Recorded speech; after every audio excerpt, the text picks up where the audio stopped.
시청자 여러분 안녕하십니까. 지금부터 저녁의 안보정론을 시작하겠습니다. 자, 이번 시간에는 말이죠. 지금 이제 민주당의 탈당 러시, 흔히 얘기는 엑소더스, 이게 현재 발생을 했어요. 자, 그래서 오늘 말이죠. 이 신경민 전 의원하고 그 다음에 최운열 전 의원이 탈당 회견을 가졌습니다. 자, 그래서 요 내용을 여러분께 자세하게. 근데 뭐 탈당의 변이라고 하는 것이요. 자, 이낙연 전 대표가 깔아놓은 두 가지 쭉. 민주당도 선택지가 아니고 그리고 국민의힘이 선택지가 아니다. 그래서 제3의 길을 이낙연이가 나왔는데 그 길로 가는 정당이 딱 이낙연 신당 하나밖에 없다. 요걸로 판이 짜여져 있어요. 여하간 매우 중요한 이 사태의 진전이 아닌가 싶기도 하고요. 그 다음에는 또 깜짝 놀랄 일이 벌어졌네요. 김무성 의원이 그동안에 이제 계속해서 이 에드벌룬을 띄웠는데 결국 공식화했습니다. 출마를. 그래서 이거는 이제 김무성 의원, 그 부산 그 영도 쪽 이쪽에 출마하면 공천만 받으면 되는 거 아니겠어요? 그래서 결국은 이제 한동훈 위원장의 칼을 뺄 것이냐 말 것이냐에 달려있는 이런 상황이고요. 그리고 이제 현홍근의 지금 성희롱 문제가 정치권에 굉장히 뜨거운 이 핫포테이토가 돼 있는데 여기에 대해서 한동훈 위원장의 이 한 말 다시 한번 좀 자세하게 말씀을 드리도록 하겠습니다. 그리고 고영주 자유민주당인가요? 지금 고영주 민주당하고 시민단체 5이요. 합동으로 문재인을 고발했습니다. 한마디로 저 고영주 변호사의 경우에도 이번에 총선에 지금 당원들 출마시키겠다 이런 입장을 내보이고 있는데요. 야, 이거 뭐 어쨌든지 간에 이제 공산주의자다 문재인은. 이래서 이제 한마디로 이제 전국적인 인물이 됐는데 고발 조치를 했는데 잘한 것 같아요. 꼭 필요한 얘기인 것 같습니다. 자, 그래서 맨 먼저요. 민주당발 뉴스를 맨 먼저 말씀을 드리겠는데요. 자, 뭐 지금 이제 제목에서 여러분들께서 읽으실 수 있듯이 가운데 딱 이렇게 제수조를 쓰고 있는 분이 신경민 전 의원이 되겠습니다. 그리고요. 지금 이제 사진 보는 기준에서 우측에 있는 두 분, 그 중에 이제 한 분, 바로 신경민 의원 신경민 의원 입장에서는 좌측, 우리가 이제 화면상으로는 우측, 이분이 최운열 전 민주당의 비례대표 의원이 되겠고요. 그 옆에가 이근규, 그러니까 제천시장인가요? 이근규, 제천시장, 맞습니다. 전 제천시장이고요. 그 다음에 신경민 의원의 왼쪽으로가 이제 최성천 고양시장. 그 옆에가 누구냐? 그 옆에가, 지금 이제 장덕천 전 부천시장이 되겠어요. 자, 그래서 오늘 말이죠. 이 4명의 전직 의원하고 전직 이 자치단체장들이 전격적으로 이제 탈당을 선언했습니다. 자, 그래서 오늘 이제 탈당의 편을 들어보면요. 그러니까 이제 민주당에서는 요분들이 이제 탈당했고 정의당에서는 류호정 의원이 탈당을 했어요. 그래서 오늘 탈당의 날로 기록될 수 있는 게 아니냐. 자, 그래서 지금 이제 신경민 의원이 기자회견에서 밝힌 것은 이제 새로운 미래, 즉 이낙연 전 대표의 신당에 참당한다. 이렇게 밝혔고요. 양당 과점이 저지른 민주주의 타락, 배신을 목도할 수밖에 없고 현실 정치와 정당의 상식과 합리가 흐르게 하려면은 다당제의 시전 이외에는 다른 방도가 없다. 그리고 민당에는 오랫동안 한쪽에서는 괴이한 침묵이 지배하고 그러니까 이게 친명계들 얘기고요. 다른 한쪽에서는 괴이한 소란이 떠돈다. 이게 이제 비명계들 얘기겠죠. 자, 그래서 이재명 대표 체제의 민주당을 직접적으로 가격하고 있어요. 그리고 최운열 의원도요. 그 어느 때보다도 새로운 정치 세력의 등장을 국민이 간구하고 있다. 이런 입장을 내놨고요. 그리고 그리고 장덕천 부천시장과 이근규 전 제천시장이요. 자, 이분들도 여기에 동참을 했습니다. 그리고 대부분 이분들은요. 이번에 공천 신청을 했는데 부적격 판정을 받았어요. 공정성이 없는 것이죠. 그러니 뭐 탈당할 수밖에 없지 않습니까? 그래서 최성 시장의 경우에는요. 최소한 공정성도 없다. 그리고 당내 민주주의도 완전 실종됐다. 그래서 이러한 민주당에 남아있는 것이 부끄럽다. 남아있을 이유가 없다는 것이죠. 이근규 전 제천시장도 제가 비명이라는 것 말고는 달리 부적격 사유를 설명할 길이 없다. 이렇게 해서 오늘 탈당을 공식화했습니다. 자, 그리고 참고적으로 지난 27일 날에는 전 민당 의원 중에 국회 부의장을 지냈던 이석현 의원이 이낙연 신당을 선언한 바 있어요. 그리고 류호정 의원도 오늘 정의당을 이탈했습니다. 탈당을 했어요. 그래서 정의당이 그러니까 이제 정의당다운 독자적인 개혁을 해야 되는데 무슨 선거 연대 정당 이런 민주당 이중대로 서는 꼴은 볼 수 없다. 자, 그래서 탈당하지 않을 수 없다. 이렇게 입장을 밝혔고요. 류호중 의원이 안철수 의원이 있는 분당 갑에 출마할 예정으로 있다고 합니다. 자, 그래서요, 신당, 각 세력에 의한 신당 추진이 굉장히 지금 급속도로 진행되고 있는데, 우선 이낙연, 이준석, 그다음에 양양자, 금태섭 이런 분들이 창당 준비위원회 출범식, 바로 이제 어제 출범식에 전부 다 참석을 했습니다. 자, 그래서 이제 미래대연합 일단 출범을 했고요. 그다음에 새로운 미래, 이건 이제 이낙연 신당인데 새로운 미래는 16일 날이니까 이제 내일이죠. 내일 출범식을 갖습니다. 자, 그래서 닷을 전부 다 올리게 됐어요. 결국은.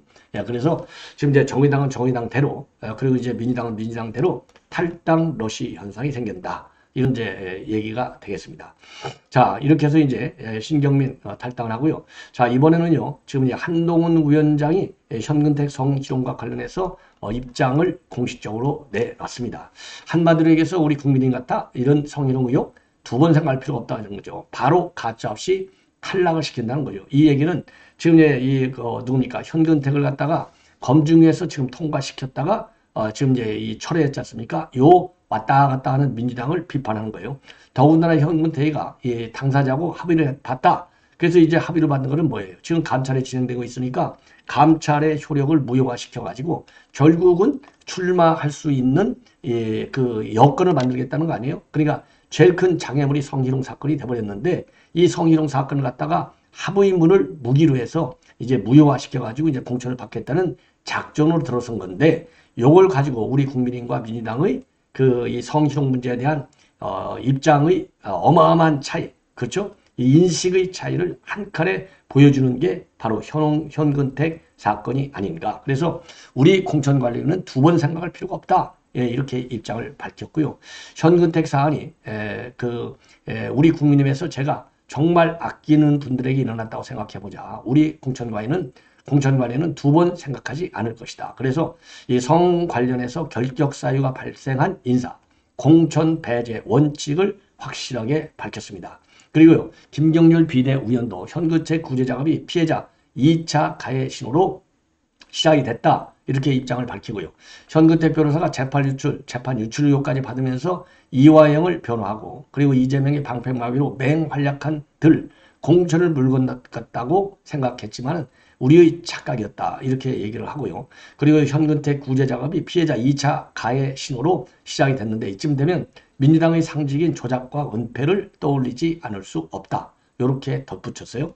자, 그래서 말이죠. 지금 이제 현근택이가 이 지역 예비 후보자인 이석주, 그 비서인 A씨에게 너희는 부부냐? 같이 사냐? 뭐 감기도 같이 걸렸냐? 요 발언을 해서 지금 이게 난리가 난 거고 지금 민주당에서는요. 현근택에 대한 윤리의 감찰이 지금 진행 중에 있는데 요와 관련해서 말이죠. 이렇게 현근택이가 합의문을 갑자기 지금 들이밀고 나온 이유는 바로 친명 좌장인 정성화하고 그리고 이제 이재명의 문자 이게 이제 언론에 노출됐는데 이재명이가 한 현근택이를 얼마만큼 봐주려고 하는지 딱 그 문자를 통해서 전부 다 이제 폭로가 된 거나 마찬가지잖아요. 그러니까 왜 그러냐? 정성화에 있다가 당직 정직 정도는 시켜야 될 거 아니냐? 그러니까 이재명이가 뭐라고 했어요? 아이고 그거 가혹한데? 그러니까 이제 이 공천 주고 싶은데 공천을 못 준다는 얘기 아니에요? 그러니까 정성화 뭐라고 그랬어요? 아 그러면 그냥 엄중 경고하시죠. 딱 이렇게 얘기했잖아요. 그러니까 엄중 경고로 딱 징계는 처리하고 그리고 나서 이에 현근택이한테 공천을 주려고 하는 꼼수를 벌이다가 지금 걸려 들은 것이죠. 자, 이 정도로 해서요. 이 정도로 해서 지금 여러분들께 이 현근택 문제에 관한 아주 그러니까 이게 뭐죠? 그러니까 이 한 번 딱 걸리면 그 완스트라이크 아웃인가요? 예. 그래서 이제 용인하지 않겠다라고 하는 한동훈 위원장 공천 배제 대원칙을 발표한 것이 아닌가. 네, 이런 생각이 들어요. 예. 자, 그래서 이번에 지금 민주당이 그야말로 이재명의 방탄 정당에서 뿐만 아니라 이제는 이재명 측근들의 방탄 역할까지 하려다가 지금 제대로 걸려드는 것이 아니냐 이렇게 생각이 드네요. 예. 자, 그리고 이제 이번에는 말이죠. 지금 이제 뉴스 주제를 김무성 의원 쪽으로 좀 바꿔보도록 하겠습니다. 김무성 의원이 결국은 말이죠. 이 부산 영도 출마, 중구하고 영도 출마를 선했어요. 그 출마의 변을 보면은 이 바른 정치, 올바른 정치를 하겠다는 거죠. 그래서 우리 사회에서 가장 민주적이야 할 정치권이 비민주적으로 퇴보하고 있다. 양 진영 간의 극한 대립이 우리 사회를 정신적 분단 상태로 만들고 있는데 보수우파, 진보, 좌파 모두 기득권 세력화 되어버렸고 그 여파로 정당은 극렬 지지자에 둘러싸여서 극단적 포퓰리즘과 팬덤 정치에 휘둘리고 있다고 비판하고 있습니다. 그러면서 타락한 정치와 국회를 바로잡아서 합의민주주의, 수구민주주의를 복원시켜야 한다는 공적인 사명감으로 출마를 결심하게 됐다. 이런 입장을 내놨고요. 부산 남구에서 15, 16, 17, 18대까지 4번 내리 당선이 됐고 2013년도 지금 이제 재보궐선거에서 부산 남구 대신에 영도에 출마에 당선됐고 20대 총선에서는 영도, 중영도에서 당선이 됐습니다. 그리고 영도 지역구에는요. 현역인 황보승 의원이 총선 불출마를 선언한 이후에 현재는요. 조승환 전 해수부 장관, 박성근 비서실장, 그리고 이재균 전 의원, 최영훈 전 동아일보 편집국장 이런 사람들이 국민의힘 공천을 지금 노리고 있는 상황인데요. 자, 그 조금 비판적 시각이 상당히 강합니다. 자, 그래서요. 요 출마와 관련해서 노컷뉴스에 나와 있는 댓글을 조금 여러분께 이제 소개시켜 드리도록 하겠는데요. 이 댓글을 보면 국민의힘에 인물이 그렇게 없냐? 언제적 김무성이야? 나이를 71세나 먹었으면 눈치껏 행동하나 무성아. 도장 가지고 뒷놈 웃고 갑니다. 김무성 제발 소문만 무성하길. 노역에 찌든 늙은 이주석. 박근혜를 배신한 나쁜 자식. 한동훈이 공천 안 줄걸? 국민의힘 날만 하니까 재뿌리네. 나오지 마시오. 배신다 딱지는 어찌하고 조용하게 사세요. 뭐 이런 당신은 이미 구태 정치인입니다. 자, 누구 맘대로 뭐 이러한 아주 살벌한 댓글이 달려 있고요. 자, 그리고요. 지금 이제 이 중앙일보 댓글을 보면요. 참 끈질기가 헤쳐먹는다. 자네 유통기한 지나지 않았나? 김무성, 유승민, 이주석 정말 웃기는 인간들. 옥새 갖고 튀는 것은 민주주의 훼손 아닌가? 그리고 제발 기존 정치인들은 선거제에 나오지 않기를 간절히 바란다. 이분이 왜 나오는지 모르겠네. 국회에 똥 바르려고 그러는지 이해가 가지 않는다. 예. 자, 그리고 국민의힘은 김무성, 민주당은 박지원 이런 올드보이들이 나와서 제2의 탄핵을 꿈꾸고 있는지 모르겠다. 예. 자, 그리고 왜 국힘 공천을 받냐? 이 배신자야. 그냥 무소속이나 더블당으로 출마하라. 그리고 추하다 추해 마이 무었다 아이가. 예. 마이 무었다 아닌가. 꿈 깨라. 뭐 그 댓글이 아주 안 좋습니다. 사명감이 아니라 노역으로 보인다. 젊은 인재들에게 양보할 줄 알아야지. 김무성이 나서서 정치 바로 세워라. 또 이런 좋은 얘기도 물론 있네요. 진보나 보수나 올드보이. 예, 왜 그렇게까지 의원직에 군침을 흘리고 매달리는지 현역 시절에 애국한 게 없는 그대들. 예.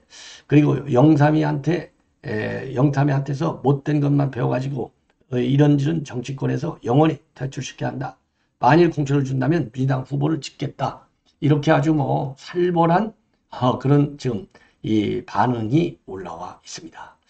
예, 참 이게 그래서 여러분들 지금 이제 이 분위기를 여러분들 참고적으로 전해 드리려고 지금 이러한 내용을 여러분께 이제 보도를 해 드리는 겁니다.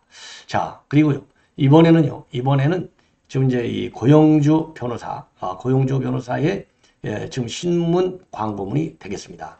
자, 고영주 변호사가 말이죠. 이 그 도보다리에서 김정은한테 USB를 줬지 않습니까?